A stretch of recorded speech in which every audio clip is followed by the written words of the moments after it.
Le 12h30, le rendez-vous du jour. Puis combien de langues parlez-vous, Fanny ? Si vous saviez. Mais moi, je ne suis pas très douée. J'en parle deux. J'en parle deux correctement, le français et l'anglais. Le néerlandais, j'en ai beaucoup appris, mais jamais vraiment... j'ai jamais eu l'occasion d'aller en immersion. Du coup, j'ai pas vraiment l'habitude de le parler. Et c'est souvent le problème. Et pour discuter de ce multilinguisme à Bruxelles, eh bien, nous avons avec nous Philippe Van Parijs. Bonjour. Bonjour. Vous êtes professeur émérite à l'UC Louvain. Et puis, vous avez présenté ce samedi alors un index du multilinguisme à Bruxelles.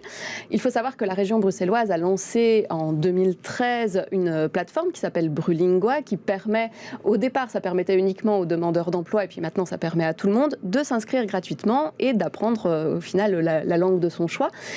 Et on voit en fait souvent qu'il y a quand même pas mal d'inscrits, puisqu'on est à peu près à 100 000 inscrits aujourd'hui, mais qu'il n'y a pas tant de gens que ça qui l'utilisent. Non, donc un Brulingua, c'est à la fois quelque chose, je dirais, de formidable, mais aussi de lamentable sous un autre angle. Donc, formidable, c'est parce qu'effectivement, comme vous l'avez dit, ça a été lancé en 2013, initialement seulement pour 4 langues, seulement en ligne, et réservé aux demandeurs d'emploi. Puis ça a été blended learning, donc il y avait aussi du coaching en direct.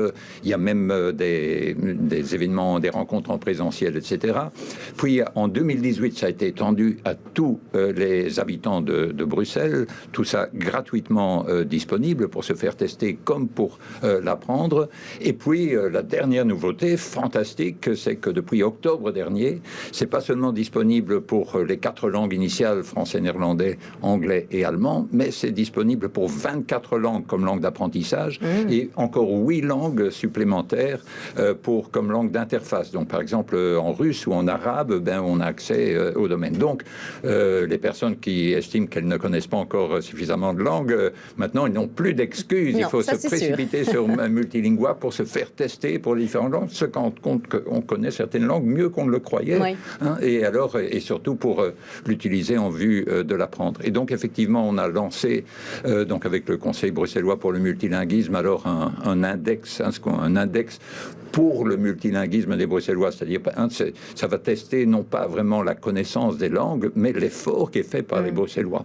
Aujourd'hui, il y a 99% des Bruxellois qui ne se sont jamais fait tester, même pour une seule langue, en 2021. Il y en a 97% qui l'ont jamais utilisé pour améliorer l'une de leurs langues. Je suis sûr qu'il y a 95% des adultes bruxellois qui n'ont jamais entendu parler de Brulingua. Donc, de grâce, chers concitoyens bruxellois, concitoyennes, précipitez-vous sur cet outil gratuitement disponible. C'est quand même la 5e application téléchargée, alors qu'elle est gratuite aussi. Oui. Donc elle est quand même, elle est bien positionnée quelque part. On ne transforme pas l'essai. Insuffisamment connue. Donc il y a donc les personnes qui en ont fait usage pour apprendre en 2021, c'est 27 000 personnes, mais sur 950 000 adultes bruxellois. Donc c'est ça. Et donc hors à Bruxelles, donc c'est pas dans l'intérêt lucratif ni d'Acteris qui a mis ça en place, ni d'Alticia qui a développé le modèle. C'est pas dans leur intérêt financier. Donc tout ça est gratuitement disponible, mais c'est dans l'intérêt de chacun des Bruxellois et de Bruxelles dans son ensemble vraiment d'utiliser cet outil-là comme tous les autres outils pour devenir de meilleurs multilingues. On est quand même assez surpris quand on regarde les résultats des personnes qui ont passé les tests pour voir évaluer un peu leur niveau. À chaque fois, on est quand même dans des niveaux qui sont très bas. Enfin, par exemple, on obtient 22% de moyenne pour le néerlandais, on est à peine à 41% pour le français. C'est quand même une lacune assez importante chez les Bruxellois et les demandeurs d'emploi, entre autres. Mais là, donc, je crois qu'il ne faut pas s'inquiéter de ces chiffres-là. Là-dedans, il y a des personnes qui viennent d'arriver à Bruxelles, qui se disent, qui se rendent compte, pour moi, c'est très important d'apprendre le français, d'apprendre le néerlandais, mais leur langue maternelle, c'est l'arabe ou le russe.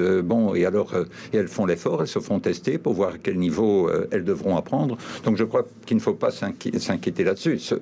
C'est pourquoi il faut s'inquiéter, c'est par exemple que d'après les chiffres alors du TAL baromètre, donc qui est basé alors sur un échantillon représentatif de la population bruxelloise, que au début du siècle il y avait 20% des jeunes sortis de l'enseignement francophone bruxellois qui disaient parler bien ou très bien néerlandais, 20%. Maintenant on est à 8%, et donc il y a des inquiétudes à avoir. C'est au niveau de l'acquisition du néerlandais dans les écoles francophones.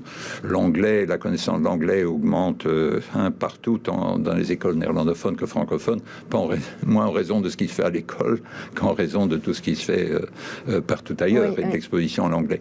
Mais donc, tant pour la bonne maîtrise du français par ceux qui viennent qui ont une autre langue maternelle, la bonne maîtrise du néerlandais aussi par tout le monde, là il y a un effort énorme à faire, et donc Brulingua peut aider, mais on doit utiliser d'autres instruments aussi.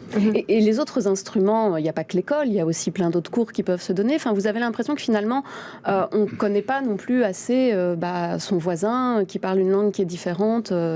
Oui, donc je crois que c'est en partie une question d'attitude et de sous-utilisation de certains instruments. Par exemple, avec le Conseil bruxellois pour le multilinguisme, on a découvert la richesse qu'il y avait dans nos bibliothèques à Bruxelles pour connaître d'autres langues que le français et le néerlandais.